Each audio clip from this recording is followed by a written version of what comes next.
Alors, les insultes à caractère homophobe et transphobe, on le sait de longue date, ont des impacts importants sur les jeunes qu'elles vont cibler, et ça, quelle que soit leur orientation sexuelle ou leur identité de genre, c'est important de le comprendre. C'est d'autant plus le cas si on prend des éléments du contexte qu'on sait qu'il est tout à fait possible pour une personne scolarisée en France à l'heure actuelle de compléter son parcours scolaire obligatoire sans jamais avoir entendu parler de la part d'adultes dans la sphère scolaire d'orientation sexuelle ou d'identité de genre à l'école. Donc, en d'autres termes, plusieurs jeunes qui sont LGBTQ, donc lesbiennes, gays, bi, trans ou queer, ont rapporté dans des grandes enquêtes que ces insultes-là étaient souvent la seule fois où il, elle et elle avaient entendu à l'école un mot qui touchait de près ou de loin leur réalité, qui était dans ce contexte-là utilisé de manière bien sûr dépréciative.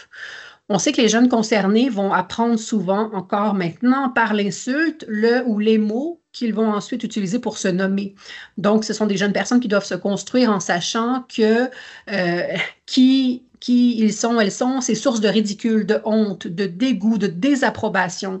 pour leur père. Ça a bien sûr un impact, on le comprend, qui est important sur leur estime de soi, leur développement personnel, leur développement identitaire. Mais au-delà de ça, on comprend aussi, et c'est aussi documenté de longue date, que le climat scolaire homophobe et transphobe a des impacts documentés négatifs sur le sentiment de vouloir aller à l'école, le sentiment d'appartenance à l'école, le désir de poursuivre des études supérieures. Donc, il y a aussi des impacts qui sont très fortement liés à la réussite scolaire.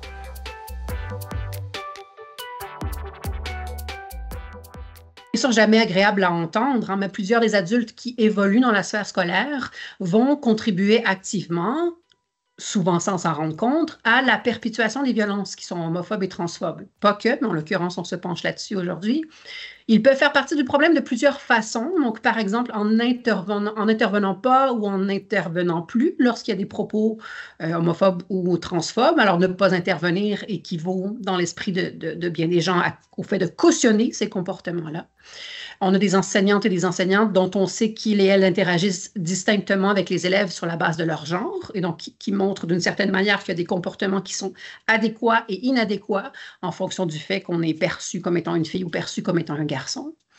On a aussi des personnes qui vont présumer dans la sphère scolaire, mais pas que non plus, mais de l'hétérosexualité de tous les élèves et qui vont présumer dans ce contexte-là qu'un certain nombre d'activités qui peuvent avoir lieu, notamment en parascolaire, vont trouver leur cible quand on parle nécessairement et uniquement d'hétérosexualité, ce qui n'est pas nécessairement, bien sûr, le cas. Dans certains cas de figure plus rares, il y a bien sûr des adultes qui vont tenir des propos eux-mêmes qui sont problématiques ou qui vont entretenir la désinformation sur ces questions d'orientation sexuelle et d'identité de genre. Alors, bien sûr, on peut déplorer cet état de fait et on le déplore, mais il faut comprendre que ce n'est pas surprenant parce que les personnels éducatifs ne peuvent pas, en France à l'heure actuelle, compter par défaut sur l'inclusion de ces sujets liés au genre et aux sexualités dans leur propre formation initiale.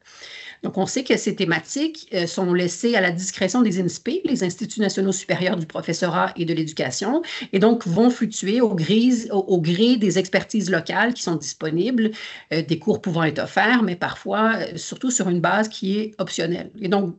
pour donner les moyens au personnel éducatif de faire preuve de réflexivité quant à leur propre rôle dans la reconduction de ces normes-là, il faut bien sûr, on ne peut pas en faire l'économie, leur offrir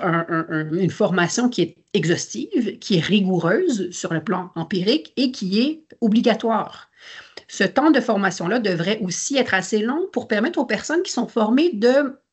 disposer d'espace et de temps pour déposer leurs propres craintes, leurs propres appréhensions, parce qu'on sait en formation qu'il y a certaines notions, notamment autour de la non-binarité ou des identités trans, qui peuvent être vues pour des gens pour qui c'est la première fois cette prise de contact avec ces réalités-là, peuvent être vues comme étant fortement déstabilisatrices. Et donc, il convient, il me semble, surtout à l'heure actuelle où ces questions-là sont largement instrumentalisées politiquement, médiatiquement, de donner les moyens au personnel éducatif de prendre acte de leurs propres appréhensions, réticences, voire résistances par rapport à ces thématiques-là. Alors, sur la base de la littérature scientifique qui est disponible, sur la base des expériences de terrain dont on dispose, on peut y aller de l'avant avec 3 préconisations pour lutter contre les violences verbales à caractère homophobe ou à caractère transphobe. Alors, il n'y aura pas de grandes révélations, mais surtout le fait de renommer des choses qu'on sait de longue date. Alors, sans grande surprise, il faut intervenir de façon systématique lorsqu'on entend des propos autour de nous qui sont à caractère homophobe ou transphobe.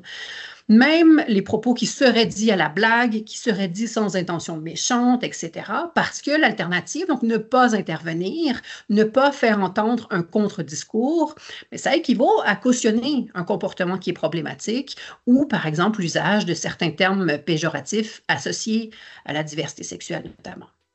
Alors, bien sûr, pour être à même d'intervenir, il faut se sentir en capacité et à l'aise de le faire, ce qui m'amène à ma deuxième préconisation. C'est impératif, nécessaire, d'offrir, on l'a dit tout à l'heure, mais un temps de formation initiale, systématique et obligatoire des personnels de l'éducation nationale sur les manières dont l'école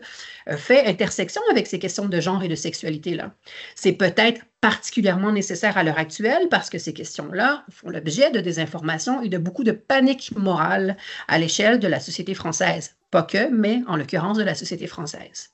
Finalement, une troisième préconisation serait la suivante.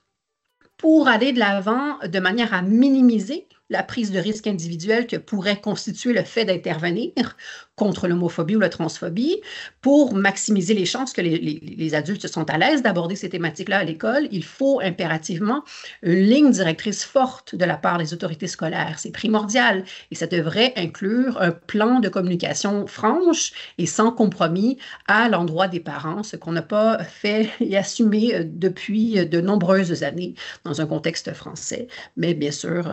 pas uniquement.